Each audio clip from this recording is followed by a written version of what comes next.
আসসালামু আলাইকুম রহমতুল্লাহ। আজকে আমি আসলাম জীবনের গল্প থেকে কিছু কথা বলবো। আমি জীবনের আমার নিজের জীবনের গল্প বলবো। তো এর ভিতরে যদি কোনো ভুল কোনো হয়ে থাকে, তোমরা ওই দৃষ্টিটা না দেখে গল্প শুনে যাবে। আরও আমার সাথে থাকবে, আপনারা এনি টাইম থাকবেন। তো চ্যানেলকে সাবস্ক্রাইব করে দেবেন, আর লাইক বাটনটা দাবিয়ে দেবেন, শেয়ার করবেন বেশি বেশি করে।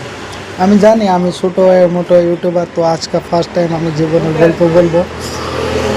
তো কিছু মনে না করলে একটা করে লাইক আর শেয়ার করবেন আপনাদের কাছে, সেটাই আমার অনুরোধ। আমি জানি আমি তো ছোটো মোটো একটা ইউটিউবার, তো আমি এখনও ইউটিউবার বলছি না। তো আমি আজকে একটা ভিডিও ছাড়বো, তো আমার নিজের জীবনের গল্প দিয়ে ছাড়বো। যদি ভাল লাগে তো লাইক দিবেন। তো চলেন শুরু করা যাক গল্প। আজকে যখন যখন আমার বয়স 3 আর 4 বয়স হবে, তখন একটু একটু করে হাইটা বেড়ায় আর কি।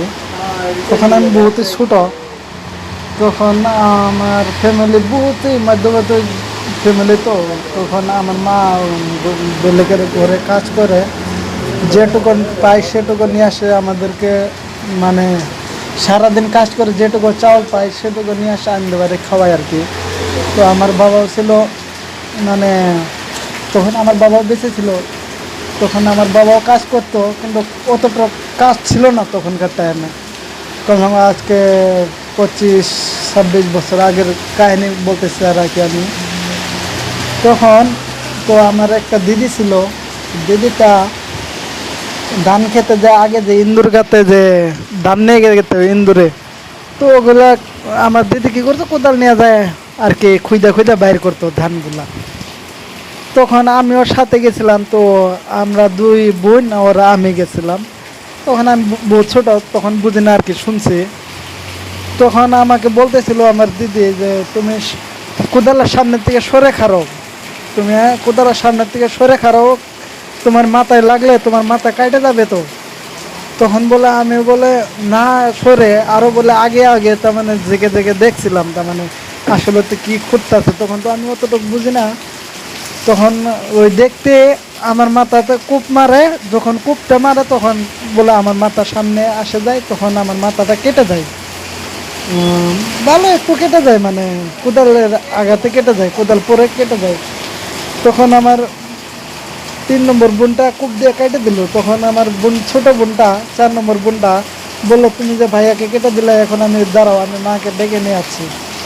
তো ওই বোনটা মাকে ডাকতে গেছে। তো বড় বোনটা যেটা আমাকে কাটছে সে পালাইছে, তার মানে আমাকে থুইয়া পালাইছে। মাকে মাকে ডাকতে গেছে, তো পালাইছে। মাও কার বাড়িতে কাজ করতেছে খুঁজা, পরে দিদি লয়ে আইছে। লয়ানের পরে মা বলে কেমন করে কাটলো কি সমস্যা। তো দিদিটা এমন করে বললো, ওকে বলছিল কিন্তু সে সরে দাঁড়ায় নাই, তো মাথায় লাইগা কাইটে গেছে। তখন আমাদের গ্রামে একটা ডাক্তার ছিল, তাকে বলে মাথাটা পট্টি, মানে সেলাই করে দিয়েছিল। তারপরে আমার ওই দিদিটাকে যেটা কেটে দিয়েছে সে পলাইছে। পলাবে, মা মারবে, গালি দেবে, কেন ছোটো কোনো এখানে হয়ে গেছে। তখন ওই দিদিটা পলাইছিল। তখন আমার মা বহুত কান্না করছিল। একটাই ছেলে, 5 বোনের ভিতরে আমি একটাই ছেলে ছিলাম। তখন 4 বোন ছিল, একটা ভাই ছিলাম।